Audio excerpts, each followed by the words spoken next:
Hello, welcome to Psyched Minds, and Merry Christmas, and soon a Happy New Year. We are reading It Didn't Start With You by Mark Wallen.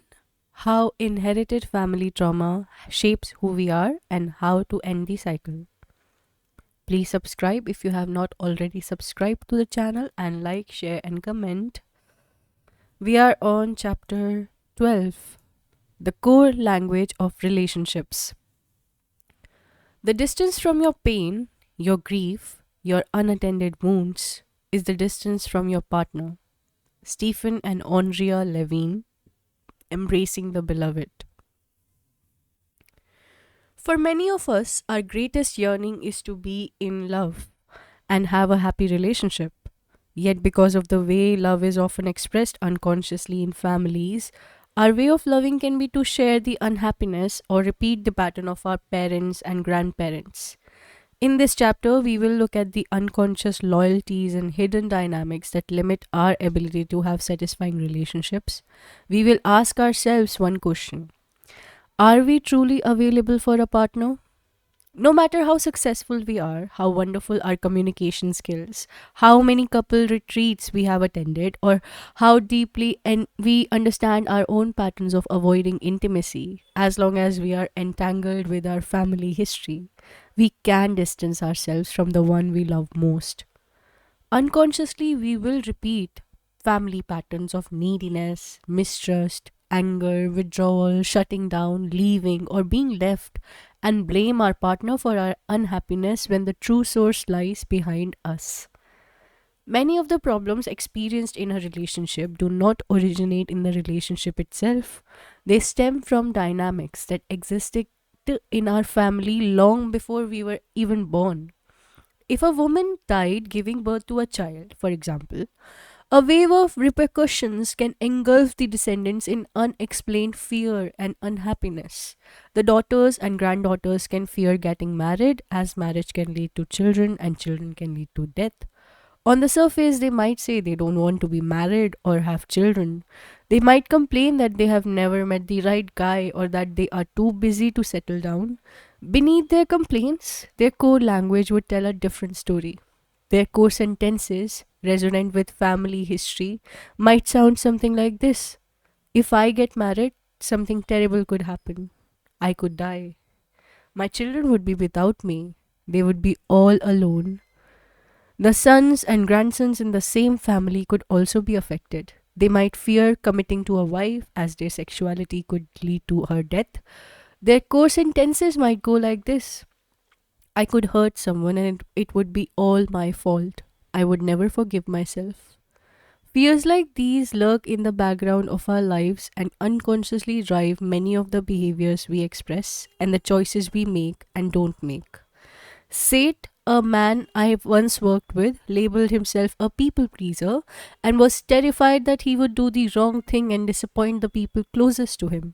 He feared that if they were unhappy with him, they would reject him and leave him. He feared that he would die all alone, disconnected from everyone.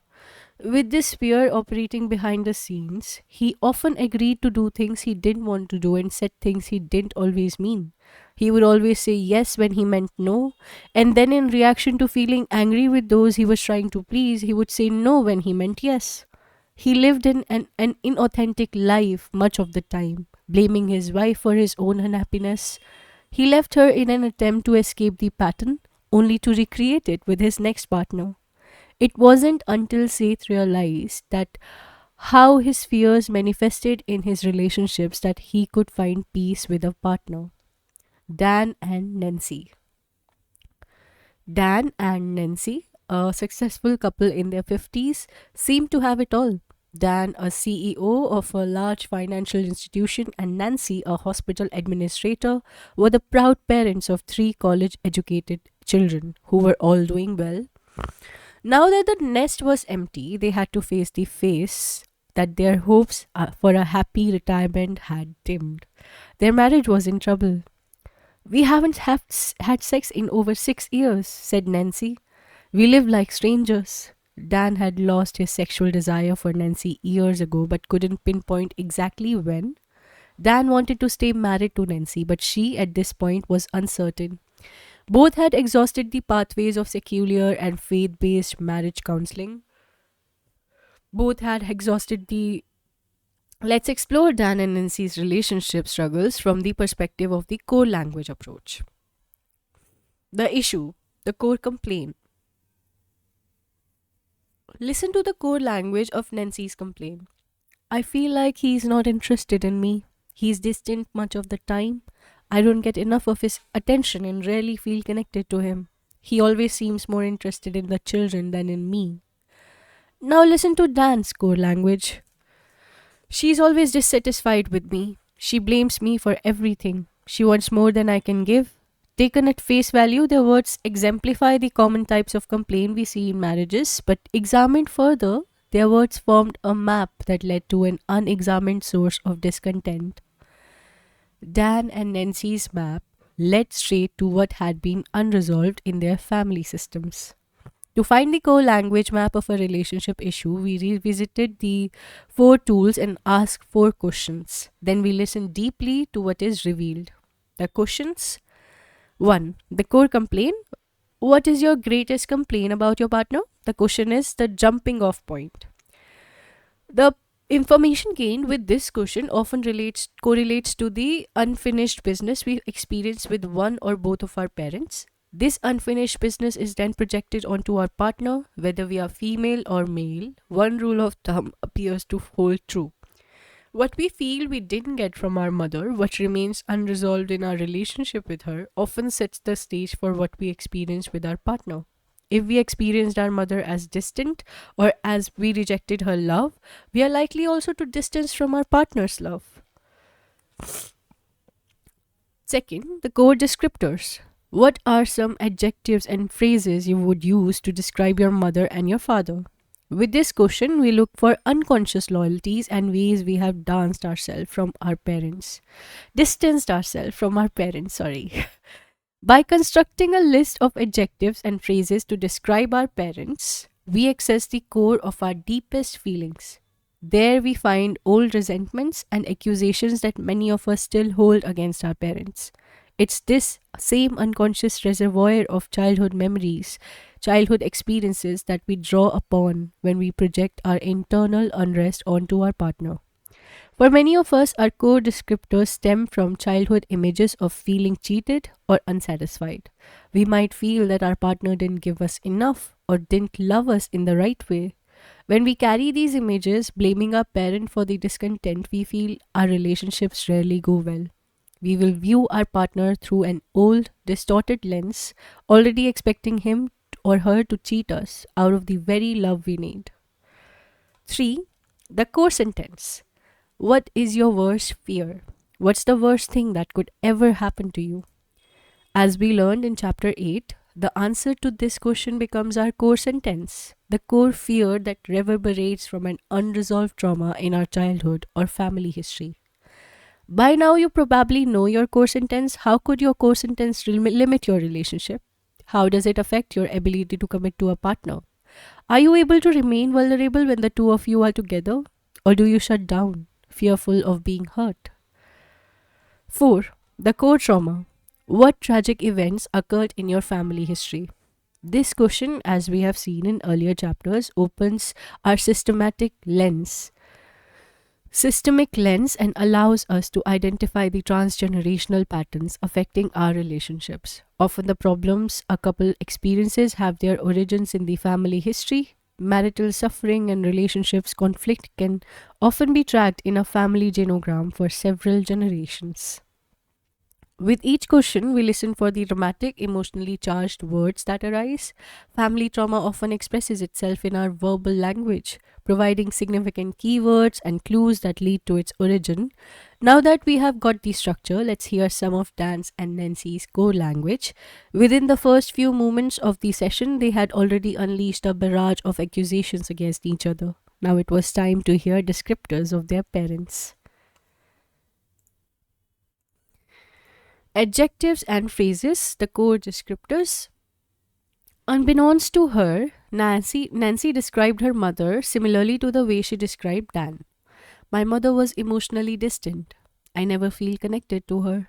I could never go to her when I needed something. Whenever I tried, she didn't know how to take care of me. Nancy's unfinished business with her mother appeared to fall squarely into Dan's lap. Nancy's unresolved relationship with her mother was not the only factor affecting her bond with Dan. In Nancy's family, all the women were displeased with their husbands. My mother was always dissatisfied with my father, Nancy said. This pattern also extended back into the previous generation. Nancy's grandmother referred to the grandfather as that no good alcoholic sob. Imagine the impact of such a denunciation upon Nancy's mother. Growing up aligned with grandma, Nancy's mother would have had a slim chance of being happy with Nancy's father. How could she have more than her mother? Even if she were satisfied with Nancy's father, how could she share that happiness with her mother when grandma suffered so much with grandpa? Instead, she unconsciously continued the pattern and was critical of Nancy's father. Dan, for his part, described his mother as very depressed and nervous. As a small boy, he felt he needed to take care of her. She needed so much from me, too much from me. Dan glanced down at his hands, which were neatly folded in his laps. My father was always working. I felt I had to give her the attention that he couldn't. Dan described how his mother had been hospitalized from time to time with severe bouts of depression. From the family history, it was clear why his mother struggled. Dan's grandmother died of tuberculosis when his mother was only 10. The loss devastated her. Great loss would again arise when Dan's youngest sibling died as a baby. At that point, Dan's mother was hospitalized for 6 weeks and received shock treatment. Dan was 10 at that time. To make matters worse, Dan felt distant from his father. He described his father as weak and ineffectual. My father wasn't able to be a man with my mother. Dan further described his father, a Ukrainian immigrant laborer, as being a former lower social class than Dan's mother. He could never measure up to the men in her family who were professional and educated. Dan's judgments had severed his connection with his father. When a man rejects his father, he unwittingly distances himself from the sources of his masculinity. A man who admires and respects his father is generally at ease in his male strength and is more likely to emulate his father's traits. In a relationship that can translate into ease with commitment, responsibility, and stability, the same is also true for women. A woman who loves and respects her mother is generally at ease in her femininity and is more likely to express what she admires about her mother in her relationship. Dan had distanced himself from his father for another reason as well. He had assumed the role of his mother's confidant and had unwittingly encroached into territory that belonged to his father. Dan didn't consciously choose this situation, but like many boys who feel their mother's need, Dan felt it was his job to take care of her. He could feel how his mother would light up when he tended to her, and similarly, how she would shut down when his father was around. In feeling preferred by his mother, Dan learned to feel superior to his father. Dan even adopted his mother's disapproving feelings towards his father by rejecting his father. Dan had not only disconnected from his masculine strength, he had unconsciously set the stage to repeat a similar dynamic in his marriage to Nancy. Dan, like his father, became a weak and ineffectual husband. Nancy similarly couldn't draw upon the feminine strength of her mother. At some point in her childhood, Nancy had made the decision to stop going to her mother for support. Nancy left her childhood home feeling like she hadn't gotten enough and blamed her mother for not supplying her with the attention she craved. That arrow of discontent would later be aimed at Dan. In Nancy's eyes, he too would fail at providing her with the support she needed. While Dan and Nancy were joined in raising their children, it was easy to get lost in focusing on the needs of the family. But now, with the children gone, the underlying dynamics were in plain view. Dan and Nancy were barely holding it together. Dan described himself as sexually dead towards Nancy. I have lost total interest in sex, he said. When he explored his early relationship with his mother, Dan was quick to understand why. Supplying his mother with the care and solace she needed was not a child's responsibility.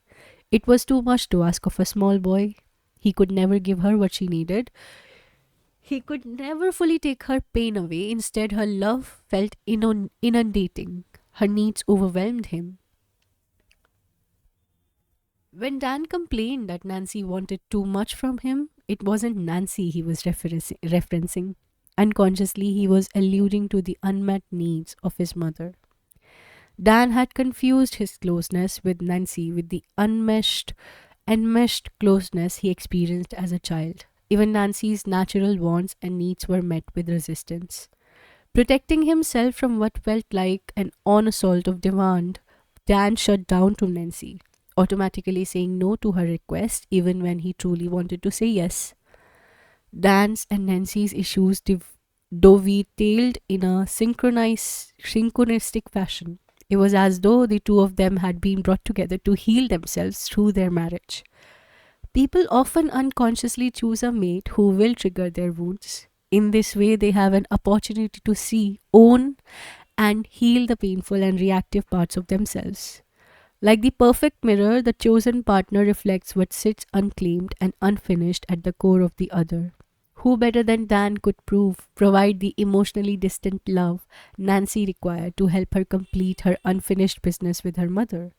And who better than Nancy could supply Dan with the insatiable neediness he experienced as a child to help him heal this wound with his mother? The worst fear, the core sentence. Dan described his worst fear in life as losing Nancy. My worst nightmare would be to lose the person I love most. I worry that Nancy would die or leave me, and I would have to live without her. One generation earlier, the echo of this core sentence could be painfully felt when Dan's mother lost her mother at the age of 10. Dan's mother repeated the experience of losing the one she loved most when her newborn baby died. Those losses would be mirrored in Dan's greatest fear. Although Dan carried the fear, it was actually his mother who had lived without the people she loved most. Dan was quick to recognize that his core sentence originated with his mother. The pattern continued into the next generation. At 10, the same age Dan's mother was when her mother died, Dan lost his mother, the person he loved most. For 6 weeks, while she was hospitalized for what the doctors called a nervous breakdown, even earlier he could remember lapses in her attention as she would slip into depression. During those times, he would feel left and all alone. Nancy's core sentence could also be traced back to an earlier time. I would be trapped in a terrible marriage and feel alone. This sentence clearly belonged to her grandmother, who was married to Nancy's alcoholic grandfather, who was blamed for just about everything that went wrong in the family. If we could peek one generation further back, we might see that Nancy's grandmother had a difficult relationship with her mother, or that the great grandmother mirrored a similar pattern of feeling trapped in a bad marriage with her husband. Unfortunately, all information beyond the grandmother had been lost to history. In each generation, we would likely see a little girl, either disconnected from her mother or raised by parents who were disconnected from each other. Understanding this, Nancy could either continue to repeat the pattern with Dan or seize the opportunity to heal it. Nancy was ready for healing. The family history, the core trauma. On a systemic level, Dan repeated his father's experience by sharing his father's feeling of emasculation in his marriage. Nancy repeated the experience of her mother and grandmother by feeling dissatisfied with her husband. Let's look at their family system. Dan's family system. Let me. Dan's family system: grandmother who dies when mother is 10 years old. Then father, he was a weak man. And mother, she needed too much from me. Dan feels like a weak man. And Nancy, she needs too much from me. Similarly. Great. Then Nancy's family system, the generation of dissatisfaction. Grandfather, he's a no good alcoholic sob. Grandmother, dissatisfied. Father, he's not good enough. Mother, dissatisfied. Nancy, dissatisfied. Mom didn't give me enough. And Dan, he doesn't give me enough. Okay. Now, the big picture.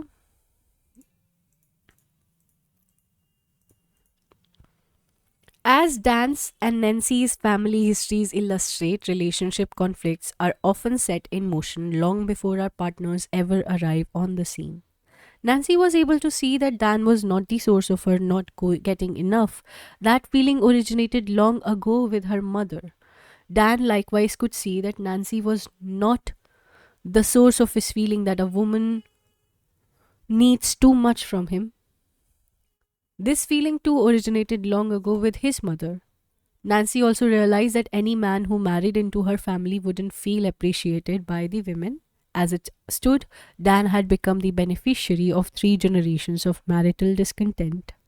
Once they recognized that they each carried unfinished business into their relationship, the spell was broken and the cloud of blame began to dissolve. Projections and accusations that had once been aimed at each other were now being understood in the broader context of their family histories. As the larger picture emerged, the illusion that the other was responsible for his or her discontent began to melt away. Almost immediately, they could see each other in a new light. Dan and Nancy were able to rediscover the tender feelings that had brought them together in the first place. Not only did they start showing more kindness and generosity towards each other, they began making love. Expanding the new image. Nancy's compassion for her mother also began to deepen.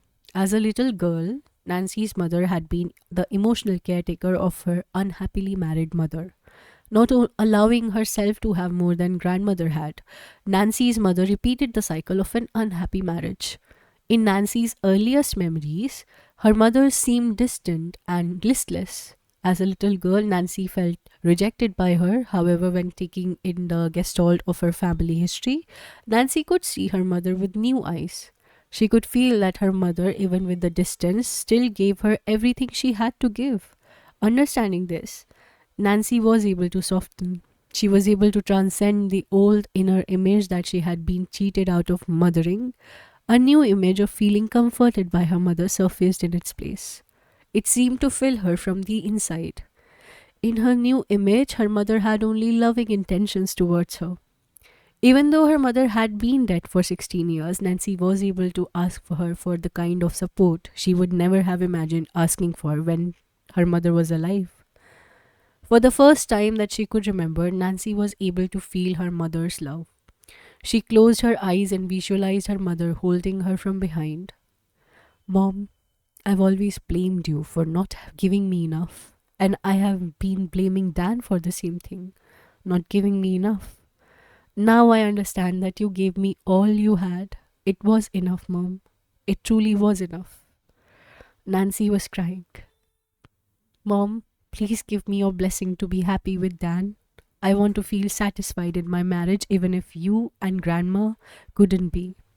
From now on, when I feel dissatisfied and alone, I will reach for you and feel you behind me, supporting me and wanting the best for me. For the next several weeks, Nancy placed a photograph of her mother beside her bed and imagined her mother holding her at night as she fell asleep. She imagined being cradled in her mother's arm and receiving all the love that she needed. Nancy could now receive what she could not take in as a little girl. Now, embraced in her mother's love, she could turn to Dan in a whole new way. Dan likewise visualized a conversation with his deceased mother. Mom, when I was small, I thought I had to take care of you. I became resentful about that. Without either of us realizing it, I was trying to make up for you losing your mom when you were a little girl. It was too much to ask of me. No wonder I feel like I'm never enough. No little boy could make up for a loss like that. In his inner image, Dan could feel his mother responding by stepping back to give him more space. Dan exhaled and then inhaled deeply as though his lungs had expanded to twice their size. Not used to this much breathing inside his body, Dan felt dizzy at first and then energized. He continued, Mom, I often feel that Nancy asks too much of me. Please help me to see Nancy as she is, without feeling afraid that I will disappear or not be enough when she needs me. In his desire to continue healing, Dan contacted his dad, who was still alive, Dan told him that he was sorry for having been distant with him. He took his father to lunch and told me that he wanted to be close with him. During lunch, he thanked his father for being a great father. His father was touched beyond words. He told Dan that he had been waiting a long time for this conversation to happen. Dan could feel the love that had always been there. Now he was ready to take it in. Nancy could feel a new strength in Dan. He seemed somehow taller to her. Her response was automatic. She began to respect him. She asked Dan for his help. When you feel that I am being blaming or critical or dissatisfied, please point it out to me.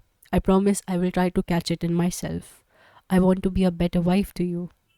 Dan took another deep breath. It filled his body in a new way, expanding into places he had shut down as a small boy. He in turn asked Nancy to help him stay present. When I am emotionally distant, please point it out to me. I promise to observe it in myself and not pull away from you. She breathed a similar breath. His hand found hers at the same time hers reached for his.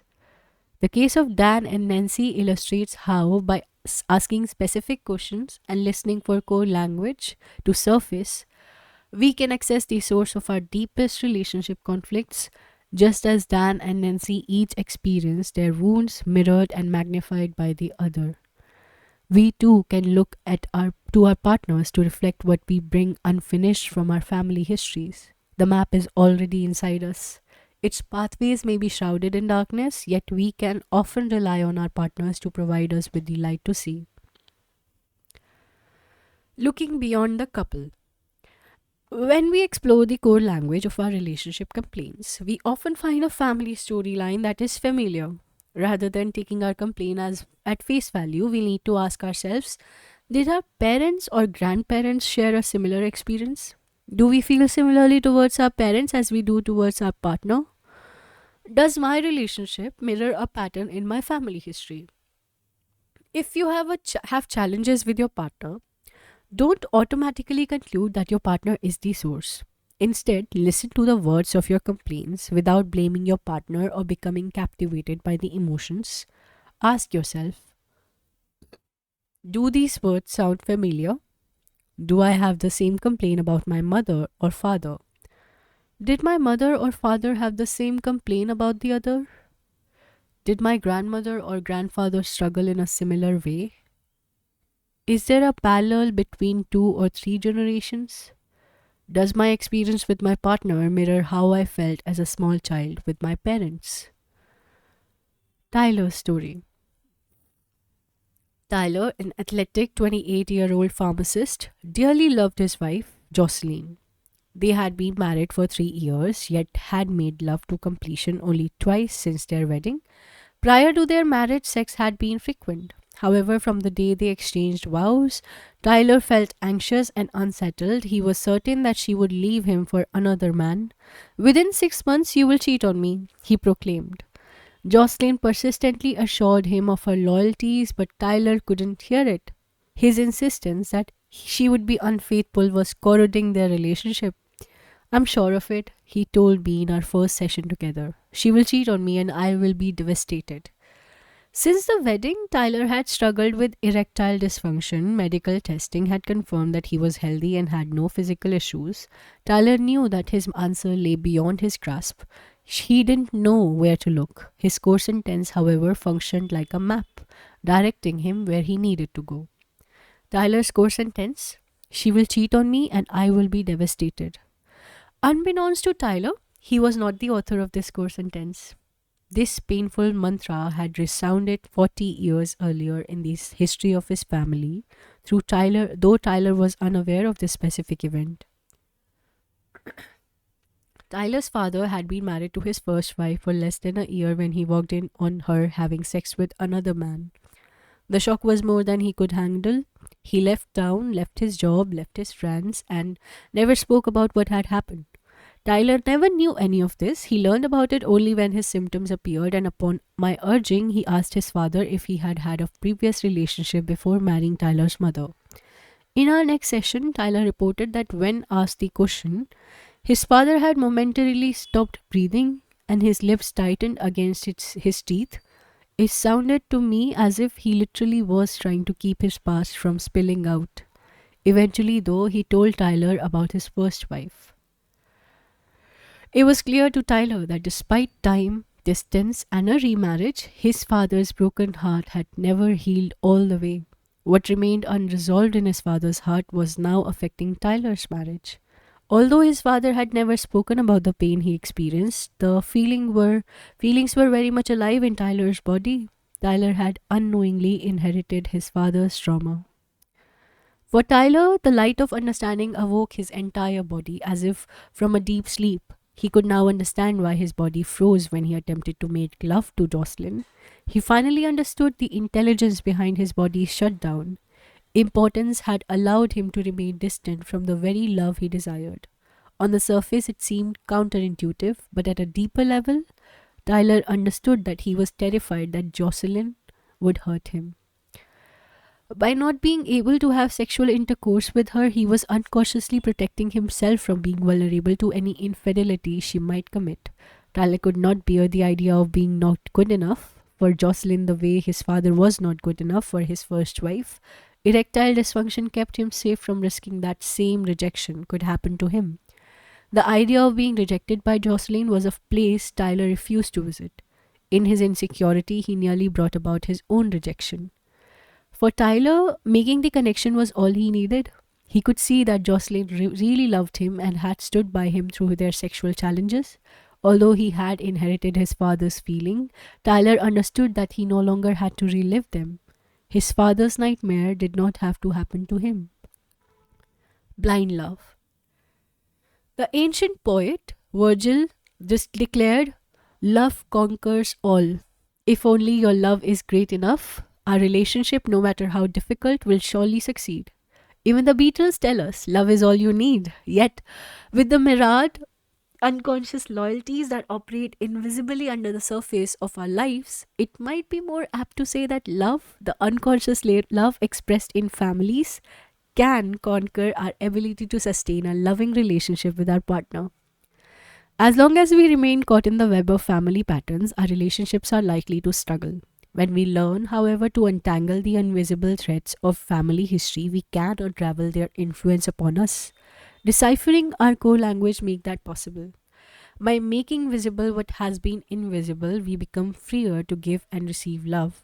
The poet Rilke understood the difficulty of sustaining a relationship. He wrote, "For one human being to love another, that is perhaps the most difficult of all our tasks, the ultimate, the last test and proof, the work for which all other work is but preparation." The following are 21 family dynamics that erode intimacy with our partner. Some of these dynamics might even keep us from entering into a relationship at all. 21 invisible dynamics that can affect relationships. 1. You had a difficult relationship with your mother. What's unfinished with your mother is likely to repeat with your partner. Second, you reject, judge, or blame a parent. The emotions, traits, and behaviors you reject in a parent are likely to live on unconsciously in you. You might project the complaints you have about the parent onto your partner. You might also attract a partner who embodies qualities similar to those of the rejected parent. When you reject a parent, you might balance this rejection by struggling in your relationship. You might leave your partners or experience being left by them. Your relationship might feel empty or might opt to stay alone. A close bond with the same sexed parent appears to strengthen our capacity to commit to a partner. Third, you are merged with the feelings of a parent. If one parent feels negatively towards the other, it is possible that you will continue these feelings towards your partner. Feelings of discontent towards a partner can be carried intergenerationally. Fourth, you experienced an interruption in the early bond with your mother.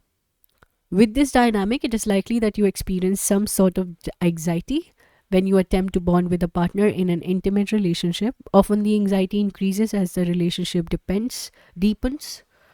Unaware that the anxiety stems from a break in the early bond, you might begin to find fault with your partner or create other conflicts that allow you to distance yourself from the closeness. You might also experience yourself as feeling needy, clingy, jealous, or insecure.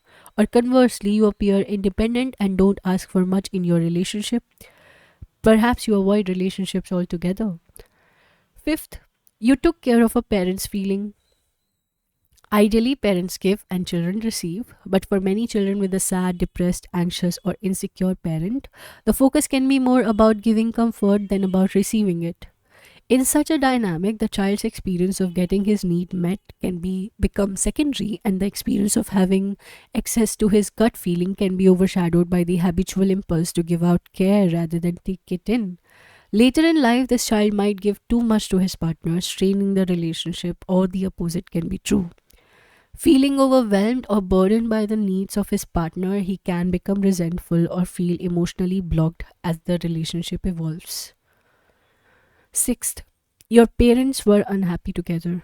If your parents struggled or didn't do well together, it's possible that you won't allow yourself to have more than they had. An unconscious loyalty to your parent may prevent you from being any happier than they were. Even if you know that this happiness is what they truly want for you, in a family where exuberance is limited, children can feel guilty or uncomfortable when they are happy. Seventh, your parents didn't stay together. If your parents didn't stay together, you might unconsciously leave your relationship as well. This can happen when you reach the same age they were when they separated, when you have spent the same amount of time in your relationship, or when your child reaches the same age that you were when your parents separated. Or you will stay in your relationship but live emotionally separated. Eighth, your parent or grandparent jilted a former partner. If your father or grandfather left a former wife or partner who was led to believe that the relationship would lead to marriage, you as the daughter or granddaughter might atone for this by remaining alone like the woman. You could feel not good enough like the woman who was not good enough for your father or grandfather. Ninth, your mother's great love broke her heart. You as the child might unconsciously join your mother in her broken heartedness. You might lose your first love or carry the love lorn feelings of your mother or feel imperfect or not good enough as she did. You might feel that you are never with the partner you want as the son. You might energetically try to replace the first love and become like a partner to your mother. 10th, your father's great love, broke his heart. You, as the child, might unconsciously join your father in his brokenheartedness. You might also lose your first love or carry the lovelorn feeling of your father or feel imperfect or not good enough as he did. You might feel that you are never with the partner you want. As the daughter, you might energetically try to replace the first love and become like a partner to your father. 11th, your partner or grandparent remained alone. If one of your parent or grandparents stayed alone after being left or after the death of his or her spouse, you might stay alone as well. If you are in a relationship, you might create conflict or distance so that you too feel alone. In silent allegiance, you unconsciously find a way to share the loneliness. 12th, your partner or grandparent, your parent or grandparent suffered in a marriage. If, for example, your grandmother was trapped in a loveless marriage or your grandfather died, drank, gambled, or left, leaving your grandmother alone to raise the children, you as a granddaughter could unconsciously associate these experiences with being married. You might either repeat her experience or resist committing to a partner for fear that the same thing could happen to you. 13th, your parent was disparaged or disrespected by the other parent. You, as the child, might recreate that parent's experience by being disrespected by your partner. 14th, your parent died young. If a parent died in your childhood, you might physically or emotionally distance yourself from your partner when you reach the same age as the dead parent. When you have spent the same amount of time in your relationship or when your child reaches the same age that you were when your parent died. 15th, one of your parents mistreated the other. If your father treated your mother poorly, you as the son might mistreat your partner similarly so that your father isn't the bad one alone.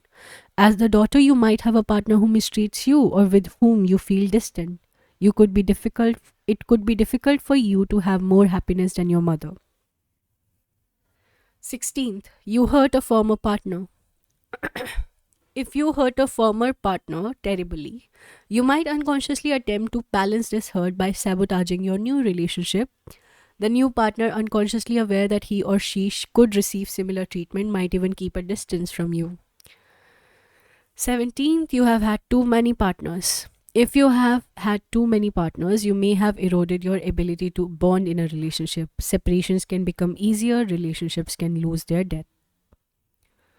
18th, you had an abortion or gave a child up for adoption. In your guilt, remorse, or regret, you might not allow yourself much happiness in a relationship. 19th, you were your mother's confidant.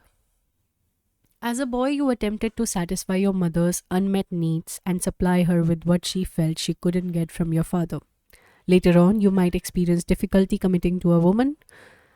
You might shut down emotionally or physically, fearing that your partner, like your mother, will want or need too much from you. A boy who was his mother's confidant often creates quick relationships with women. He can even become a womanizer, leaving a trail of broken hearts in his wake. The remedy is a closer bond with his father. 20th, you were your father's favorite. A girl who is closer to her father than to her mother often feels dissatisfied with the partners she selects. The root of the problem is not the partner, it's the distance that she feels towards her mother. A woman's relationship with her mother can be an indicator of how fulfilling the relationship will be with her partner. 21st, someone in the family didn't marry. You could be identified with a parent, grandparent, aunt, uncle, or older siblings who never married. Perhaps this person was looked down upon, ridiculed, or perceived as having less than the other family members. Unconsciously aligned, you might also not marry. That brings us to the end of chapter 12. If you have any kind of questions, any feedback, any suggestions, anything at all, you can reach out to me in the comment section of the video you're viewing or in the community section of the YouTube channel. Bye bye for now. Take care. And once again, a very Merry Christmas. Bye. Take care.